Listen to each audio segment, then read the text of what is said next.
Guys, आज की video में आप बात करेंगे क्रेडिट कार्ड और डेबिट कार्ड में फ़र्क क्या होता है। ये दो अलग अलग कार्ड के ऊपर जरूरत क्यों पड़ी, एक ही कार्ड में काम नहीं चल सकता था क्या? ऐसे और भी बहुत से सवालों की बात करेंगे, तो चलिए शुरू करते हैं। सबसे पहली चीज़ आती है यार, इन दोनों कार्ड में फ़र्क है। कौन सा कार्ड किस बंदे को मिलेगा हमें पता कैसे चलेगा? कोई एलिजिबिलिटी क्राइटेरिया? मान के चलो कोई बंदा बैंक में जाता है और उसने एक बैंक खाता खुलवा लिया और अपने पैसे जमा पूंजी उसके अंदर एज अ सेविंग के रूप में जमा करा दी, ताकि जब भी जरूरत पड़े निकाल सके।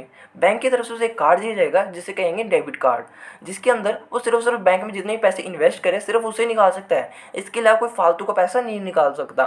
लेकिन वही बात की है, हमारे पास दूसरा कार्ड आता है जो कि होता है क्रेडिट कार्ड। ये सिर्फ उन लोगों को दिया जाता है जिसका सिबिल स्कोर काफ़ी अच्छा होता है। सिबिल स्कोर है क्या चीज़, ये आप बाद में देखेंगे।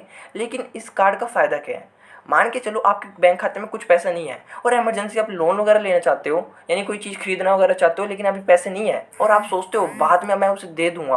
तो ड्यूरिंग दैट टाइम आप क्रेडिट कार्ड के भरोसे वो चीज़ ले सकते हो और वो पैसे जितने भी आपने फूक के क्रेडिट कार्ड के थ्रू एज अ लोन की तरह गिने जाएंगे, और जैसे ही आपका क्रेडिट कार्ड का बिल आएगा आपको वो पैसे भरने पड़ेंगे। यानी कि मान लो अगर आपके पास पैसे नहीं है ड्यूरिंग दैट टाइम, किसी भी इनिशियल पोजीशन आप कोई चीज़ लेना चाहते हो तो आपके पास पैसे नहीं है, तो आप क्रेडिट कार्ड का यूज़ करके बड़ी आसानी से वो ले सकते हो और बाद में जब पैसे है भर सकते हो क्रेडिट कार्ड बिल, और सुविधा हो गया।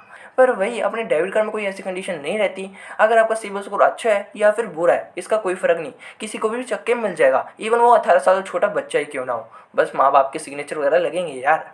अब यहाँ से अपने बात की जाए सिबिल स्कोर। ये सिबिल स्कोर कैसे बढ़ता है और कैसे आपको पता चलेगा सिबिल स्कोर क्या है आपका? देखो यार, इसके लिए काफ़ी अलग अलग वेबसाइट है जहाँ पे जाकर आप चेक कर सकते हो। माई सिबिल स्कोर सर्च मारो इंटरनेट पे, वेबसाइट मिल जाएगी है ना। वहाँ पे आपको आपका पैन कार्ड नंबर भरना है। अब ये बढ़ेगा कैसे या फिर कैसे घटता है? कम की तो बात छोड़ ही दो यार, कम हो गया तो मान लो आपको कोई भी लोन नहीं देगा, आपके लिए माड़ा ही है।